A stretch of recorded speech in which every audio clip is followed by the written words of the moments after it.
Halo guys, bertemu lagi dengan saya Muhammad Arif. Di video kali ini, saya akan membahas sebuah alat yang digunakan di industri kertas, yaitu refiner. Seperti apa alat tersebut? Tetap stay di video saya guys. Jangan lupa tekan tombol subscribe di channel ini guys. Let's go! Yolkside in the mix. Terlihat dalam layar kalian guys. Video ini adalah mesin refiner. Mesin tersebut di industri kertas akan sering kita jumpai karena refiner ini berfungsi sebagai alat untuk mengolah fiber secara mekanikal sehingga fiber tersebut mengalami fibrilasi. Nah, itu tadi fungsi dari refiner di industri kertas guys.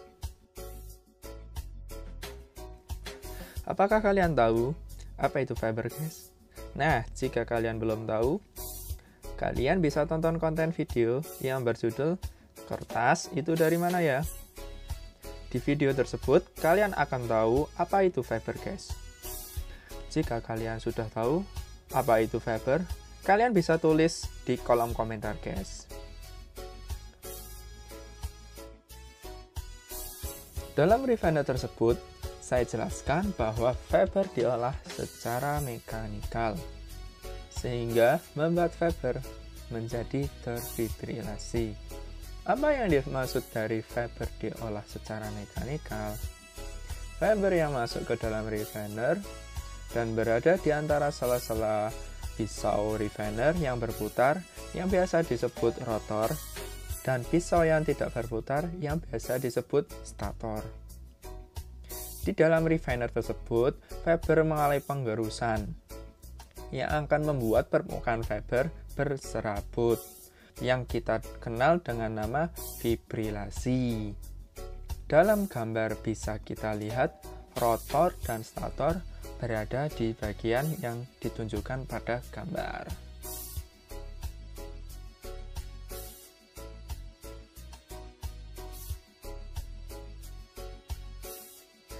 Desain dari rotor dengan stator yaitu berbentuk pisau. Pisau tersebut bukan berfungsi untuk memotong daging ayam, kambing, ataupun sapi, seperti yang kita ketahui dalam kehidupan sehari-hari.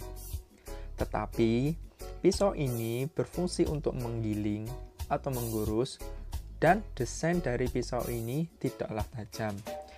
Pisau refiner tersebut terdapat bagian yang biasa disebut groove dan bar. Dalam gambar ini bisa kita lihat bar adalah bagian yang menonjol keluar, dan groove adalah sela antara bar atau juga bisa disebut lembah. Selain penjelasan tadi, stator dan rotor di refiner diatur jaraknya, yang mana jarak antara stator dengan rotor itu disebut dengan gap clearance. Kenapa rotor dengan stator diberi jarak? Tetap stay di video ini guys, kalian akan tahu jawabannya. Nah, sebelum menjawab pertanyaan tadi, kita perlu mengetahui beberapa bagian yang terpenting dalam proses refining ini. Yang pertama, ada bagian main motor. Kedua, ada motor loading. Ketiga, ada loading device. Keempat, ada rotor. Dan yang kelima, ada stator. Main motor dengan motor loading itu berbeda fungsinya guys. Yang mana main motor berfungsi untuk memutar rotor dari refiner. Motor tersebut dihubungkan atau ditransmisikan dayanya melalui sebuah gearbox. Itu tadi fungsi dari main motor. Sedangkan motor loading ini berfungsi untuk mendekatkan atau menjauhkan rotor dari stator. Nah, itu tadi bedanya main motor dengan motor loading guys. Setelah kita mengetahui perbedaan motor tadi, motor loading dikontrol oleh loading device.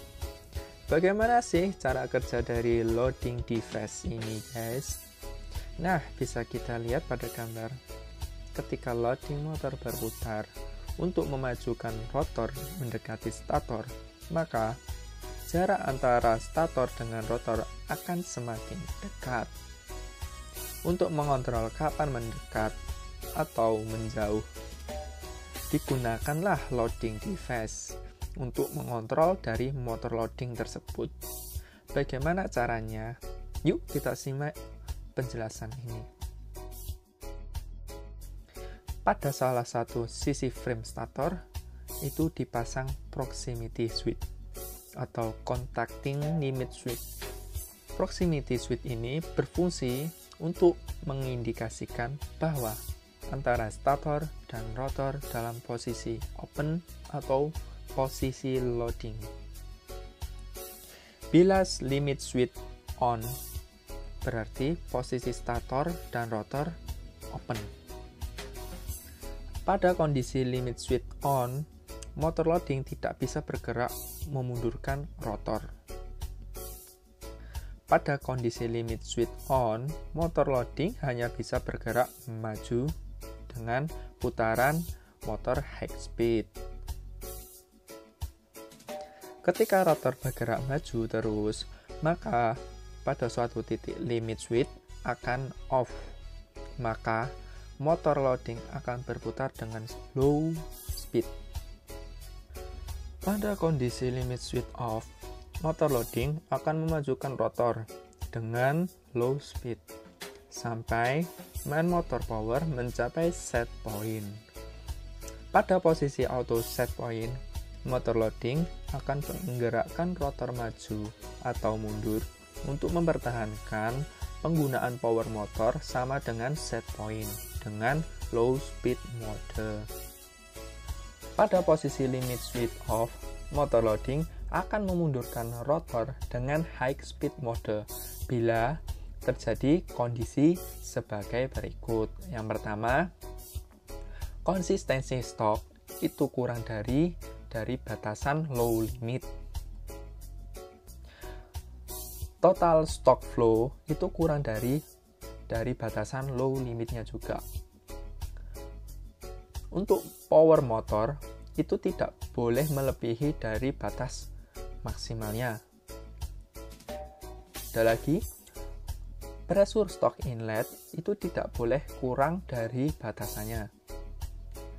Batasan dari beberapa parameter itu tadi itu didapatkan ketika saat trial refiner.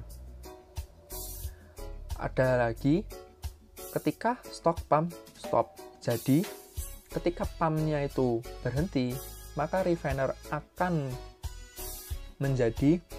memundurkan rotor dengan high speed mode. Selain itu tadi ada valve inlet atau outlet itu tertutup. Terus yang terakhir, drain valve refiner itu terbuka. Nah, itu tadi cara kerja dari loading device.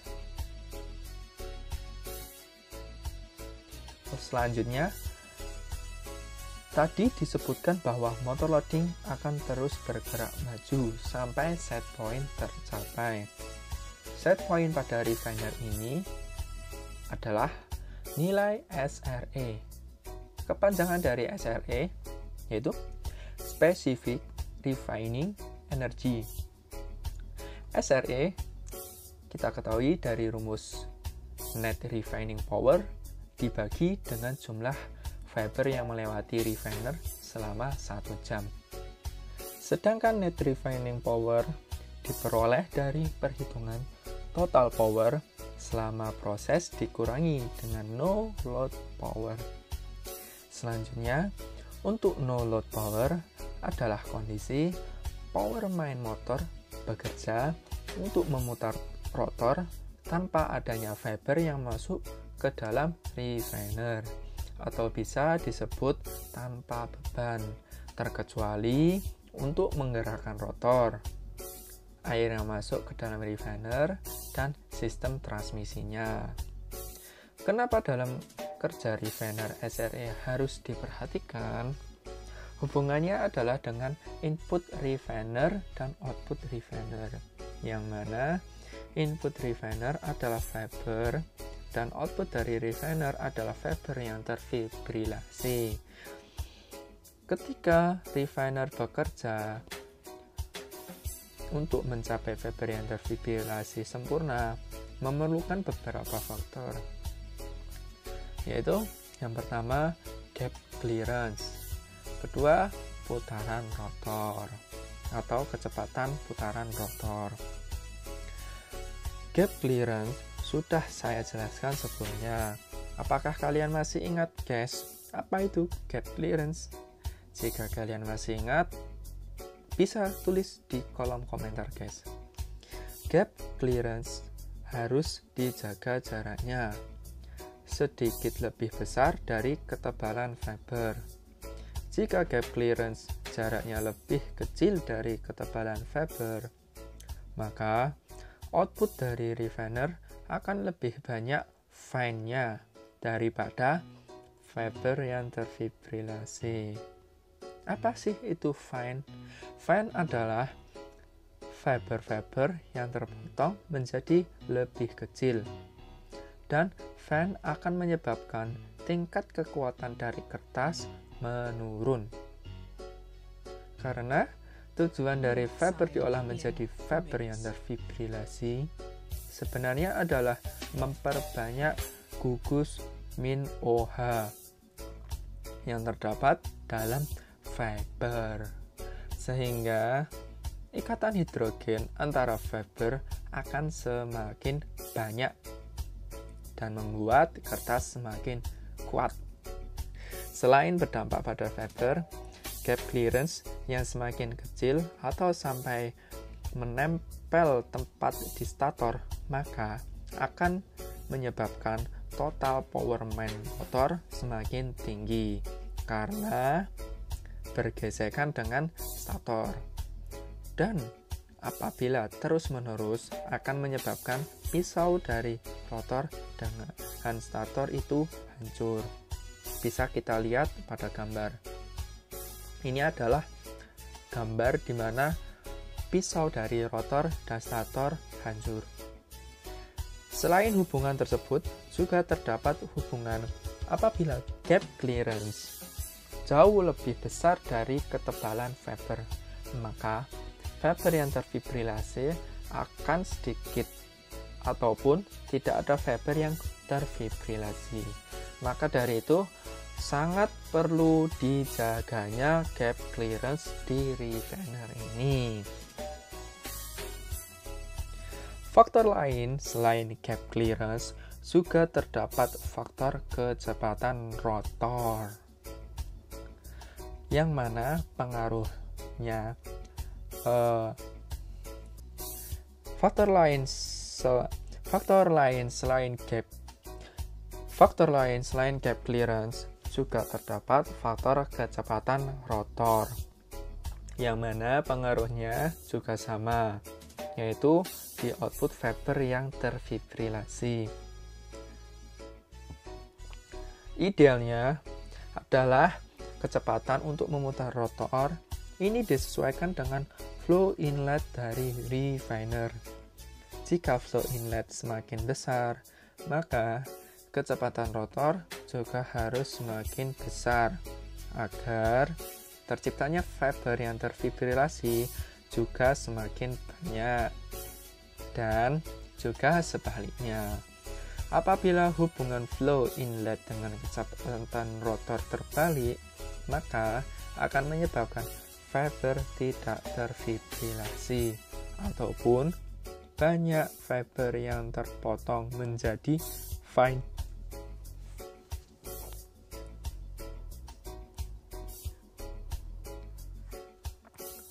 Nah, itu tadi penjelasan dari mesin refiner, guys.